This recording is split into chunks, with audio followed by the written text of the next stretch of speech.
I am Mark Davidson. I'm, excuse me, I'm the Executive Director of Voices for Justice in Palestine. We have been treated to powerful reflections from both Borhan and Yvonne, and we want to allow time for any questions that you may have. I'll try to moderate and acknowledge you as you raise your questions and then pass the microphone to each of them.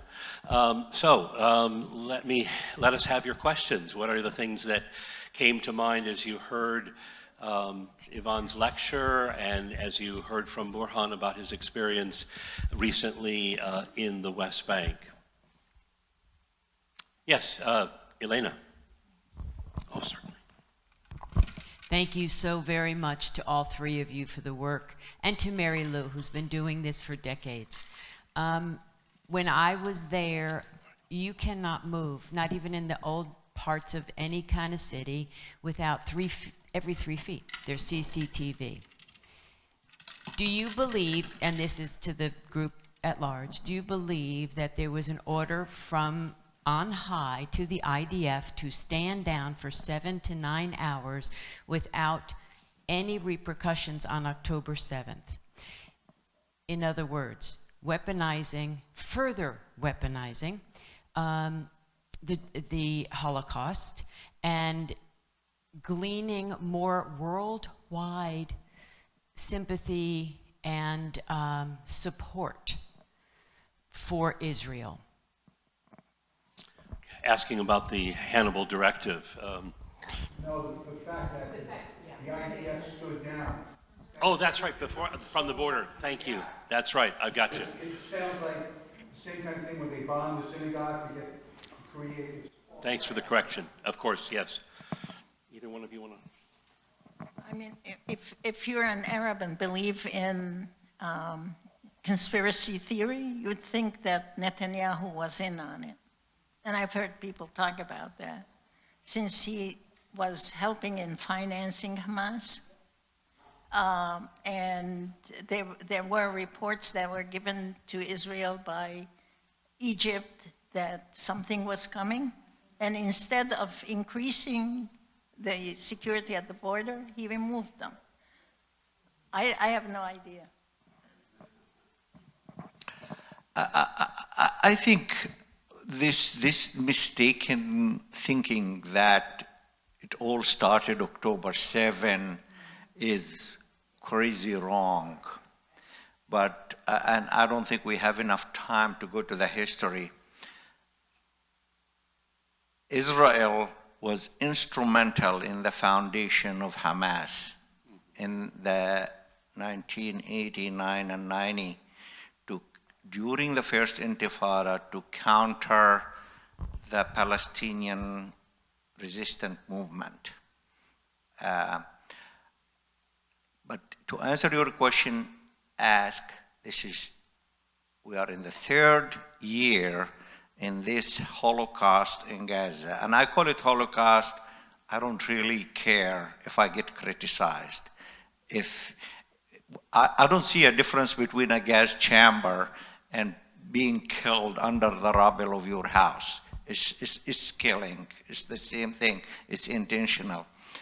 But Israel is refusing to allow an investigation internally or externally of what happened on October 7. And that is a proof that there is something there. It's long, we can talk about it a lot. Thank you. Let me just quickly add, there were compelling reports in Israeli social media the days after October 7th from soldiers who were normally along that border there, and many of them pointed out that that is the most heavily surveilled, secure border in the world. And yet at that point it was vulnerable to paragliders coming across and, on motorcycles, and they went much further than they expected because they met no resistance from the Israeli forces. Why was that? Now, we don't want to engage in conspiratorial sounding theories that we don't have evidence for, but the way it lands for me is I have a huge question mark in my thinking about the possibility of high-level Israeli complicity in what actually happened. There's also no question that that provided Netanyahu with the perfect pretext to do exactly what unfolded in Gaza. Now, again, don't misunderstand, I'm not claiming that, I don't have evidence to prove it, but I think it's a very legitimate question and we should all be open to that suspicion. Let me add one more thing. There is solid information that the Egyptian intelligence services provided a heads up to Israel 3 days before this happened, and Israel did not even beef up their presence. Actually, it was clean. In a way, they removed their military presence in there. They opened the door for it. Thank you. So this isn't a question but to reaffirm the point about the U.S. being a colony. In '67, during the Six-Day War, the Israelis attacked the USS Liberty, killed 34 Americans. Even though they knew it was an American ship, is because it was a spy ship, and they did not want America to know what was going on.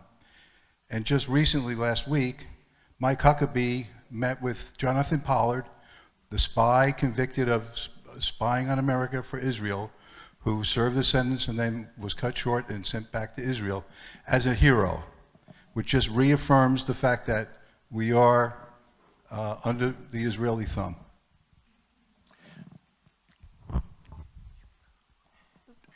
Okay, yeah, Otis, please. What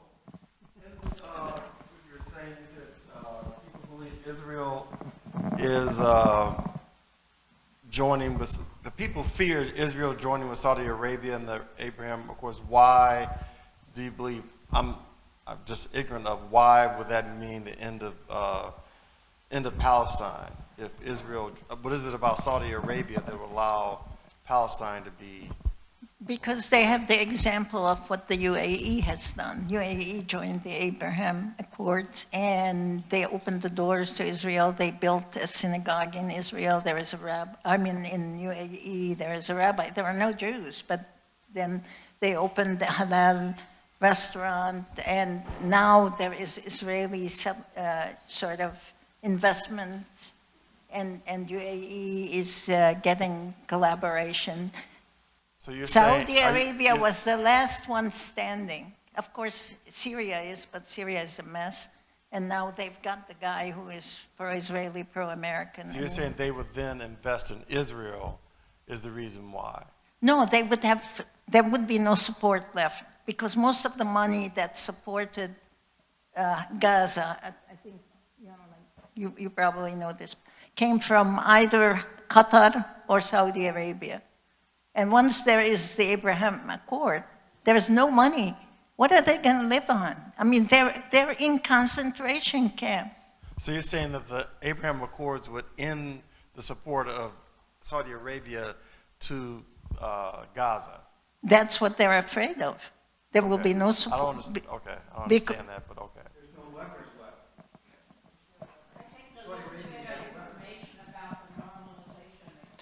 Yeah, but just, I mean, why wouldn't Saudi Arabia in the Accords demand something about Gaza being protected? yeah, but see, that is really what is not happening. Normalization, as the U.S. really want it, and for the wish of the Israelis, is to essentially, yeah, let us have this great collaboration, economical, security, tourism, and the Palestinian issue will be handled down the road. And that is really the idea of the Abrahamic Accords, to essentially forget the past, let us start this economical, diplomatic, military collaboration, because the main enemy of all of us in the Middle East is Iran. And essentially, that is the purpose. So essentially, forget about Gaza, forget about the Palestinians, let us do this. And according to the Israelis, one day we will get to the Palestinian issue. And that is really the fear. And I honestly believe that is the direction we are going. I mean, the pressure from the US on these dictatorships in Saudi Arabia and the Gulf state is strong, and I think they will yield sooner or later. There are actually, a lot of people think that there is under the table a lot of relationship between the Gulf states, including Saudi Arabia and Israel. I mean, we have a president here who can be both. I mean, the guy, Mohammed bin Salman, was here. I heard that $1 trillion. I heard $100 billion is coming to the Trump family and the Kushner family from Saudi Arabia. So Saudi Arabia is looking for defense, military hardware, and all of that. The US is looking for investments, and Israel wanted to be safe. What they did to be forgotten and move forward. Let me just quickly add to that, it's always important, if you love and care about the Palestinian people and you care about their self-determination, their sovereignty, their dignity, and their freedom, to always ask, were the Palestinian people consulted? Whichever of these things are going on. I mean, the Abrahamic Accords did not ask the Palestinians for their input. They didn't say, we'd like to invite you to the table to help shape this beautiful vision of peace for the Middle East. No, it was the Americans, the Saudis, the dictatorships in the Gulf, and Israel who got together and said, wouldn't this be a wonderful thing? And guess what? We can call it peace. And everyone will sign on, and doesn't that sound great? We finally solved the problem in the Middle East. The Palestinians, as always, get screwed. They weren't consulted in the beginning. The Palestinian state, or some version of that, is kicked down the road. So a good measure for all of us who love and care about the Palestinian people is to ask, were they consulted? What was their role in whatever is being decided? And usually none at all. Most recently, the Trump plan. 13, 14, 15 countries existed. Not a single Palestinian was there. So they are talking, what is going to be our future? My brothers in the West Bank and their future, their homes, their land, and they decide what they wanted to do. Yes, in the back. So I'm curious, it feels like the press has left this behind, that they basically said everything is kind of cleaned up, we're now on to something else. What do you, but then when I see or listen to your talk, it sounds like the Israelis have decided, well, we're going to pretend like there's a deal in Gaza, and now they've gone into the West Bank. So can you talk a little bit more about what you see going on with this sort of whack-a-mole situation, and the fact that it seems dangerous that we're all kind of being lulled into believing it's kind of cleaned up, we're moving on? If you follow up what is happening in that area, this is not a secret. The right-wing government in Israel is talking about a Jewish state between the Jordan River and the Mediterranean Sea. And to achieve that, there is about 6-7 million Palestinians exist. In their stupid thinking, actually in their criminal thinking, they think they can ethnically cleanse the Palestinians in this area between the river and the sea. We talked about how Israel may have actually facilitated the October 7, and that led to the ethnically cleansing of Gaza. I mean, I personally consider Gaza ethnically cleansed. 90% of all homes were destroyed, no schools, no universities. no hospitals, no water. I mean, it essentially is waiting. I'll tell you, if they open the border between Gaza and Egypt, the majority of the people will leave. Not because they do not want to stay, but because if you are hungry, if you are a family member injured, if you have no home, no school, no religious institution, you're probably going to look for another place. The statistics is saying there is about 400,000 Palestinians got killed or injured in the West Bank. The Europeans have studies that showed that. And so no media, unlimited US support, a right-wing government in Israel who are willing to kill, destroy, burn, ethnically cleanse, then we are talking about a country that is allowed to commit war crimes and financed by the United States. And that's really, actually, my oldest brother, when I saw him about a month ago, he's older, he's a retired school principal. He thinks that, he said, Burhan, one day you're going to have to wait for us in Jordan when they throw us out. He really told me that. He said, wait for us, we will be in a truck dumped in Jordan from our homes. Okay, I'm sorry, we have 5 minutes left.